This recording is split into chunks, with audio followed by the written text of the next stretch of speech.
Olá, seja bem-vindo à segunda parte da 14ª aula do curso Projeto e Dimensionamento de Fontes Chaveadas, módulo básico. Nesta aula, eu farei uma atualização com vocês para demonstrar a vocês um resumo que me levou à escolha desses 5 elementos aqui que fazem parte do nosso primeiro estágio da nossa segunda fonte chaveada que nós estamos estudando neste curso. O estágio é o retificador mais filtro capacitivo, este destacado na cor azul aqui, e eu trabalharei com vocês de forma bem resumida como eu escolhi estes caras aqui. Maiores detalhes você pode consultar em 2 vídeos mais antigos que eu postei, onde eu fiz a escolha desses elementos, mas para a nossa primeira fontezinha estudada nesse curso. Era uma fontezinha de apenas 5 watts.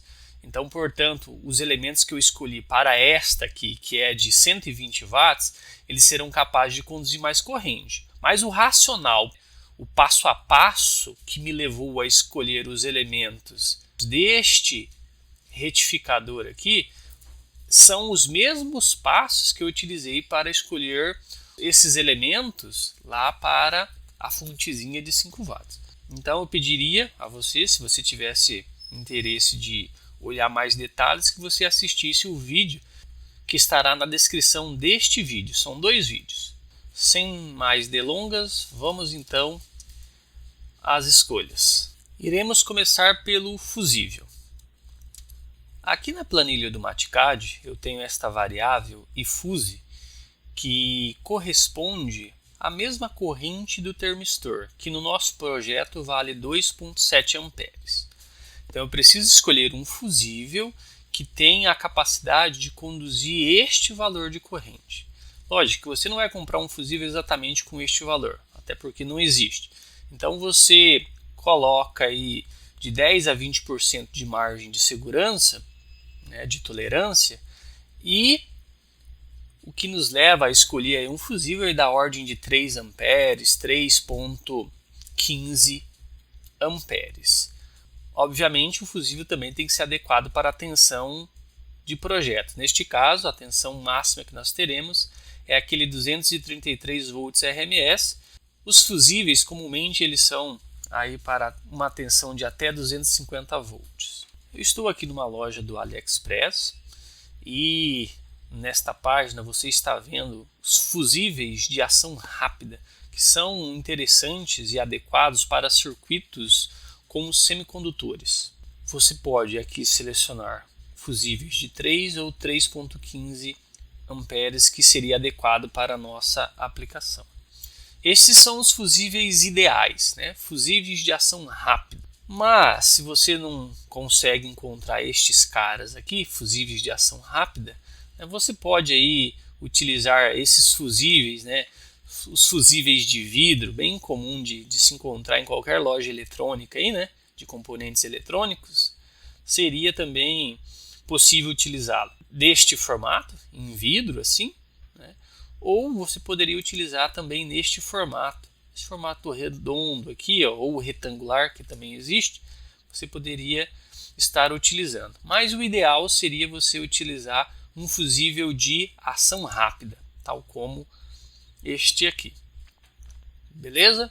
Eu tenho aqui comigo em mãos, eu tenho deste tipo de fusível e deste tipo aqui. Eu acabarei utilizando este aqui, né, por ocupar um menor espaço na placa, mas o ideal mesmo seria utilizar um fusível de ação rápida. O varistor, né, que atua em conjunto com o fusível para proteger a nossa fonte de uma sobretensão na entrada. Você, ao escolher este varistor, o cuidado que você precisa ter é escolher um varistor cuja tensão nominal de rompimento seja superior à tensão máxima da fonte de entrada. No nosso caso, a máxima tensão tolerada vale 233 volts. Desta forma, o varistor a ser escolhido precisa aí ter uma tensão de em torno de 250 volts. Aqui na planilha do Mathcad, a variável VVAR, né, que é a tensão máxima que será aplicada no nosso varistor, a máxima tensão de entrada que será aplicada sobre ele é 233. Eu escolhi o componente S07K250, mas você poderia também escolher o S10K250. A diferença é que o 07 é capaz de conduzir uma corrente menor de ruptura do que o S10, mas ambos serviriam para o nosso projeto. Aqui na loja da Electrodex, nós temos o varistor de 10 mm e o varistor de 7 mm. Então, se você clicar aqui, você pode selecionar aí, o varistor com a tensão desejada, no nosso caso de 250 volts. Se você clicar no de 7 mm, você pode comprar aqui também o de 250 volts. A informação 7 mm e 10 mm é a informação referente ao diâmetro do disco. Essa região aqui circular, ela tem 7 mm de diâmetro. O próximo item a ser escolhido corresponde aqui ao termistor. Ao escolher um termistor, eu tenho que estar atento que o termistor a ser escolhido deverá ser capaz de conduzir a corrente RMS nominal que a nossa fonte puxa lá da rede elétrica. Neste caso, no nosso projeto, essa corrente que esse cara deverá suportar, ela vale 2,7 amperes. Aqui na planilha do Mathcad, na seção 2, eu trato da escolha do termistor. Está tudo descrito, tudo comentado. Se você tiver alguma dúvida, basta colocar aí nos comentários que eu te respondo. Então, a corrente do termistor no nosso circuito, ela vale 2,7 amperes em corrente nominal. Este é o valor da corrente nominal. E eu fiz o procedimento e descobri que o valor ideal de termistor seria de 8,787 ohms. Acabei escolhendo aí um termistor de 10 ohms. O cara que eu escolhi, ele corresponde ao SK310-4. É um termistor que possui resistência de 10 ohms com uma corrente máxima de 4 amperes, o que nos atende no nosso projeto. Lógico que o termistor ele não será capaz de conduzir essa corrente numa temperatura ambiente maior do que 25 graus Celsius. Então eu preciso corrigir para saber o quanto que de fato o componente que eu escolhi vai aguentar conduzir numa temperatura ambiente de 60 graus Celsius, que é o valor da temperatura ambiente da nossa fonte. Por isso que eu criei esta variável aqui, que calcula o valor exato que o componente que eu escolhi, este cara aqui, é capaz de suportar. Então, ele consegue conduzir uma corrente de 3,2 amperes RMS. Este valor ele deve ser maior do que o valor que de fato vai circular, que é 2,7. Então, estou dentro, esse termistor é adequado para mim. O termistor que eu escolhi, você pode encontrar aqui nessa loja do AliExpress, mas se você não encontrar exatamente este cara aqui, nós podemos aí utilizar um similar. Por exemplo, o que eu tenho de fato é esse cara aqui, 10R com um diâmetro de 13. É um cara bem similar a este cara aqui. Se você for olhar na Electrodex, você não encontrará o termistor de 13 milímetros de diâmetro.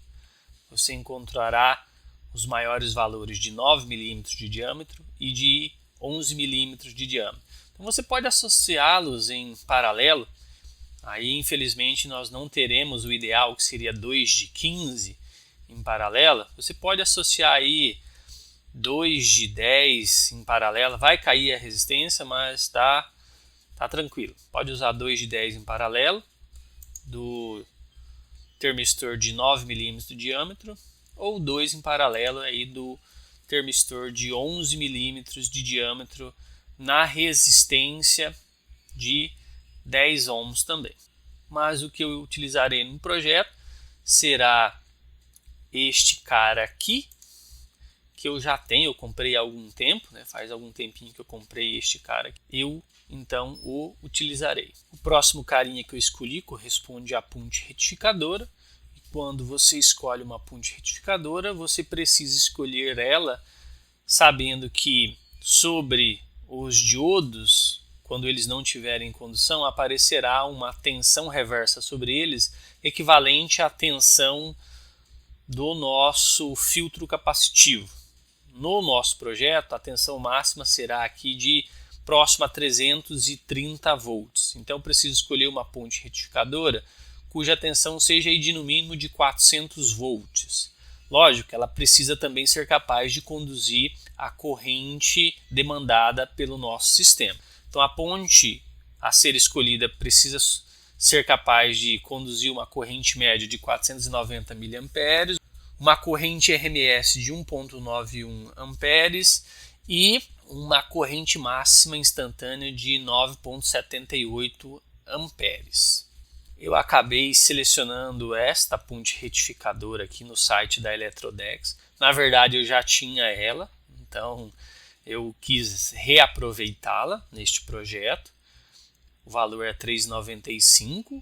Ela consegue conduzir 4 amperes, ela é de 1000 volts de tensão reversa e ela consegue aí suportar aquela corrente RMS e aquela corrente máxima tranquilamente, conforme você pode olhar no datasheet lá na planilha do Mathcad.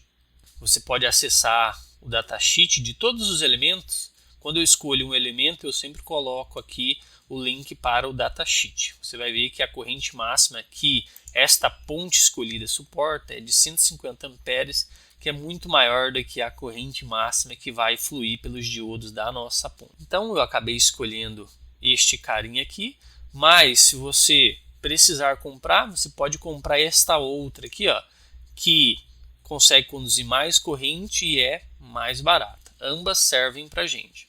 O último carinha a ser escolhido corresponde ao nosso capacitor de filtro chamado CIN. Este capacitor deverá ser capaz de suportar a máxima tensão, que neste caso valerá próximo a 330. Então esse capacitor eu recomendo que seja de 350, mas ideal seria um de 400 volts, mas 350 também daria. Este carinha também deverá ser capaz de suportar a corrente RMS que irá fluir por ele. Conforme você pode verificar aqui na planilha do Mathcad, a capacitância mínima necessária deve ser de 507 para que desta forma eu tenha uma ondulação de tensão neste capacitor de 10%.